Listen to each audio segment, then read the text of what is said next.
Hey everybody, welcome to Fearless Fridays Power Up Tips. Today I want to give you some tips on understanding how to understand your personal power and authority. This is something that doesn't come natural to us as human beings, and as a result of that, we tend to go into fight or flight, sometimes using overpowering people by the excessive use of power, or giving our power away to others and then blaming them for taking power from us.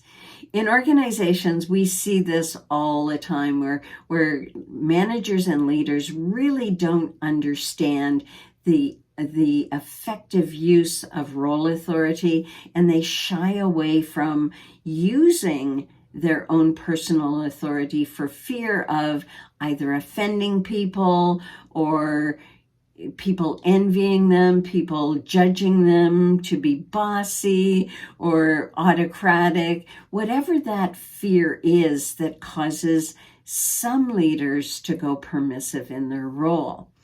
Normal human development in terms of our authority, it starts out with just that awareness of self, that we have it, but also that confusion of where and when are we entitled to use our authority, and how do we negotiate, and how do we navigate this?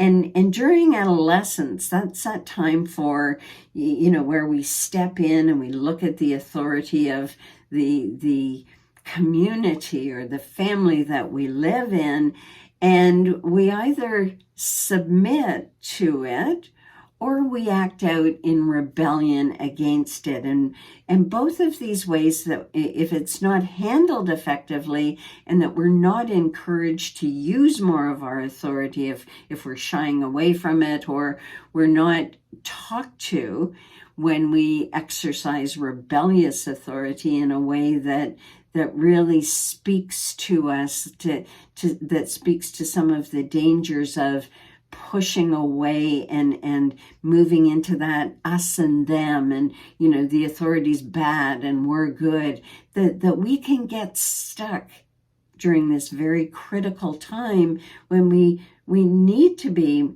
more understanding of what is our authority as a human being as we move into the adult years in our 20s, where we start practicing to be adults.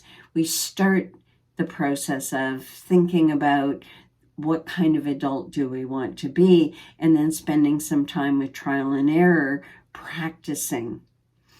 And that's best case scenario. Most of us go into, okay, how is this done? How do other people do it in the community? How are my friends doing it? I go to the same university, or everyone's getting married, I'm going to get married too.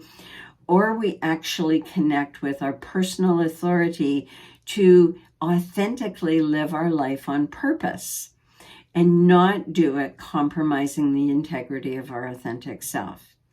For some of us, it takes a number of decades to get to this place where we feel entitled to the exercise of personal power and authority.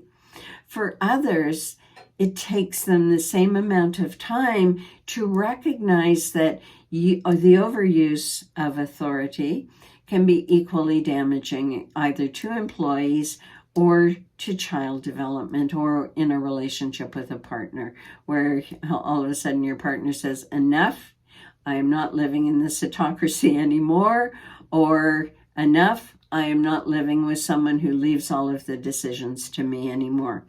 So understanding the development of personal authority means that you have to examine your relationship to it.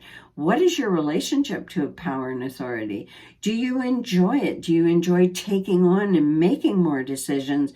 Or do you feel that you can't hold it in your body? If you have to make a decision, you start feeling a bit shaky.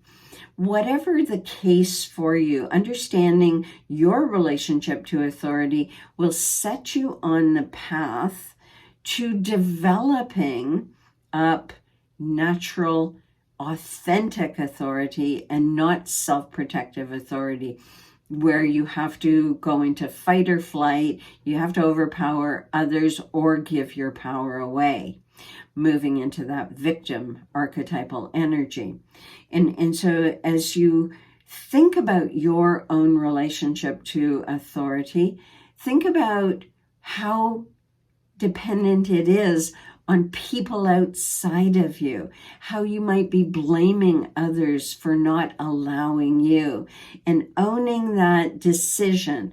I decide to give my power away. You are not a passive participant.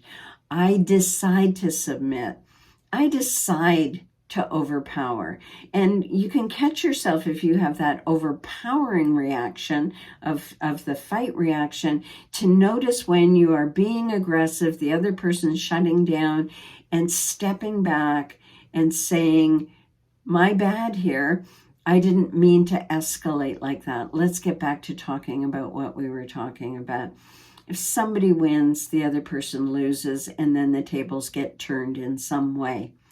The automatic use of authority for our own purposefulness that comes from our authentic self must be cultivated by developing consciousness and self-awareness.